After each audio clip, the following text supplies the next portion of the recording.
Welcome to Echo of Crime YouTube channel. Hospitals are places of trust. Patients arrive believing that the people caring for them are there to heal, protect, and preserve life. Doctors, nurses, and medical staff are granted extraordinary responsibility, often working behind closed doors, late at night, when oversight is minimal. It was within this environment that Charles Cullen was able to operate for years, turning night shifts into something far more sinister. Charles Cullen began his nursing career in the late 1980s. On the surface, he appeared quiet, reserved, and deeply committed to patient care.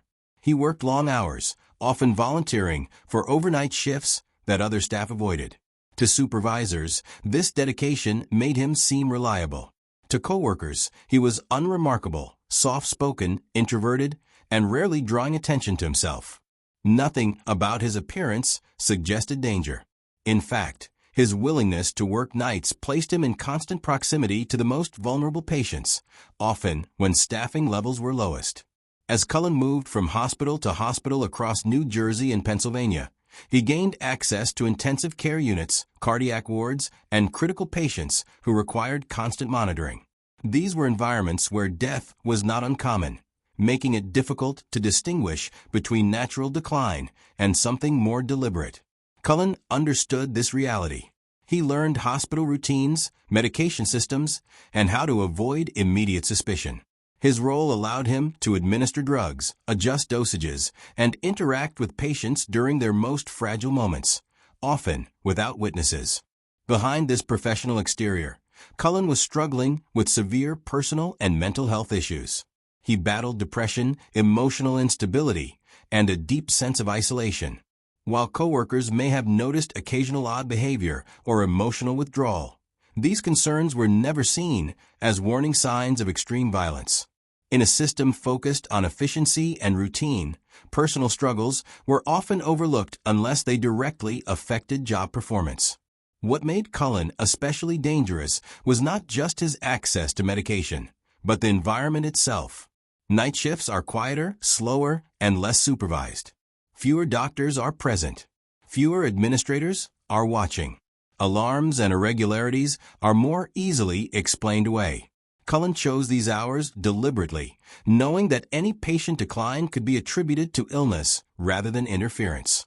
Over time, patterns of unexpected deaths began to follow him, but no one connected them soon enough. A trusted medical professional operating in plain sight, protected by institutional trust and systemic blind spots. This was not a story of forced entry or obvious violence. It was a story of access, authority, and silence, where the very systems designed to protect patients unintentionally created the perfect conditions for a serial killer to go unnoticed. As the years passed, troubling patterns began to quietly follow Charles Cullen from one hospital to the next. Patients under his care were dying at unusually high rates, often during overnight shifts and often without clear medical explanations. These deaths did not immediately raise alarms because they occurred in intensive care units and cardiac wards, places where patients were already critically ill. In such environments, death was expected, and questions were rarely asked unless something appeared blatantly wrong. Inside the hospitals, small warning signs began to surface. Medication records showed inconsistencies. Drugs used to stabilize heart rhythms or manage pain were disappearing at abnormal rates. Some patients experienced sudden cardiac arrest shortly after Cullen had been alone with them. A few coworkers sensed something was off, describing Cullen as emotionally detached and sometimes oddly present during patient deaths. But suspicions were vague, undocumented, and often dismissed as coincidence or stress-related perceptions. Instead of launching criminal investigations, hospital administrations chose a quieter path. When concerns arose, Cullen was confronted internally or placed under informal review. In several cases, rather than reporting him to medical boards or law enforcement, hospitals allowed him to resign. This decision was often driven by fear of lawsuits, public scandal, and reputational damage. By letting Cullen leave quietly, institutions believed they were protecting themselves. In reality, they were allowing him to move on to the next hospital, where the cycle would begin again. This pattern repeated across multiple facilities. Cullen changed jobs frequently, but his nursing license remained intact. Background checks revealed nothing criminal, because no hospital had formally accused him of wrongdoing. Each new employer saw only a nurse with experience and a history of employment, never the unanswered questions left behind. The healthcare system, fragmented and protective of its own interests, failed to communicate critical concerns that could have saved lives. Meanwhile, Cullen's behavior grew more disturbing. He began tampering with medications, administering lethal doses of drugs not prescribed to patients, and manipulating for lines. These actions were subtle and difficult to detect, especially at night. When patients died, deaths were often attributed to natural causes, complications, or underlying disease. Autopsies were rare. Toxicology tests were not routine. The system trusted that deaths inside hospitals were unavoidable, not criminal. This was not a failure of one hospital, but of an entire system. Again and again, opportunities to stop Cullen were missed, not because evidence didn't exist, but because no one wanted to confront what that evidence might mean. Silence, fear, and institutional self-protection became shields that allowed a serial killer to continue working in places built to save lives. By the time law enforcement finally began connecting the dots, Cullen had already spent more than a decade moving through hospitals undetected. The investigation that followed would reveal just how many warnings had been ignored, and how devastating the consequences of inaction had become. The downfall of Charles Cullen began not with a dramatic discovery, but with persistence. In 2003, concerns at a New Jersey hospital finally escalated beyond internal reviews. A coworker noticed unusual medication activity linked repeatedly to Cullen's shifts, including drugs that should not have been administered to certain patients. This time, instead of allowing Cullen to quietly move on, hospital officials contacted law enforcement. It was a decision that came years too late, but it would finally stop the killings. Investigators launched a joint operation involving local police, prosecutors, and medical experts. They reviewed hospital records, medication logs, and patient deaths across multiple facilities where Cullen had worked.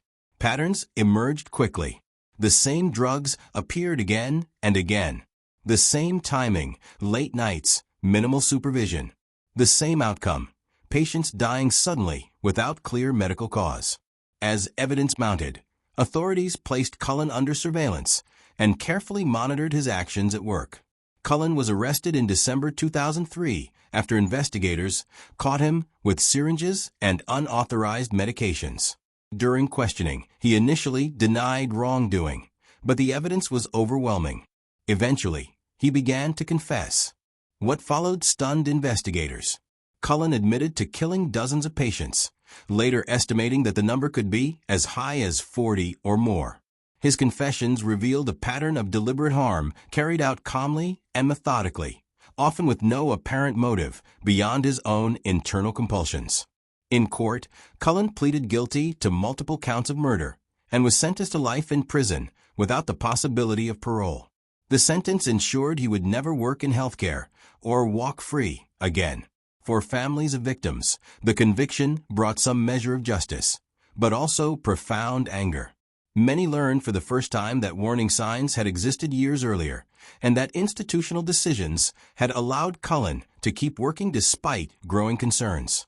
The aftermath of the case triggered national outrage and reform. Lawmakers, healthcare regulators, and hospital systems were forced to confront uncomfortable truths. Policies changed to require stronger background checks, mandatory reporting of suspicious behavior, and improved tracking of medication use. Hospitals were criticized for prioritizing reputation over patient safety, and the Cullen case became a central example in discussions about accountability in healthcare.